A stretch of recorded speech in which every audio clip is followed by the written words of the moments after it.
Hola, bienvenidos al canal. Yo soy Nat, esto es Nat y hoy vamos a continuar con el reto creativo que tuvimos en realidad durante todo el mes de junio, ¿sí? Acá tengo el cartelito, día número 4 de este reto de junio. Hoy vamos a hacer lo que nos quedaron, fueron, ya les digo, las moras con los marcadores. Esto tenía una lista que fuimos sacando. Nos quedaron las moras con los marcadores. ¿Y saben qué? Me parece que también vamos a hacer unos arándanos. Así nos quedan todos los frutos rojos puestos y compuestos en un mismo dibujo. Bueno, a ver. Esto era para el mes de junio, ¿sí? Ya lo saben. Pero bueno, este nos quedó afuera. Hubo fallos en la planificación. No importa, acá se sigue. Me encantó hacerlo. Es lo que les voy a decir. Me encantó hacerlo y me parece que para la próxima le vamos a agregar un condimento. No sé, se me ocurre algo mucho más interactivo, como, no sé, a lo mejor dos ruedas en donde una estén los temas que podemos ilustrar y en la otra las técnicas. Y vamos a ver qué es lo que sale. Vamos a dejarlo al azar. La verdad que estoy súper entusiasmada. Así que, bueno, ¿saben qué vamos a hacer? Vamos a dejar esto para acá y vamos a hacer un repaso de lo que fue hasta ahora el reto. En el primer video que hicimos tenemos el alcaucil, que esto lo hicimos con las acuarelas, la frambuesa que lo hicimos con los lápices y por último los tomates. Así que voy por los materiales y ya estoy con ustedes.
Bueno, ahora sí llegamos al final de este desafío. Terminamos los arándanos y las moras.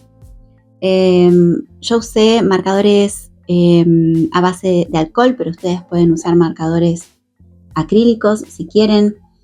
Hay gente que los prefiere porque se nota mucho más el color, no dejan vetas. Se pueden pintar sobre superficies oscuras. Así que, ¿saben qué? Nunca los probé.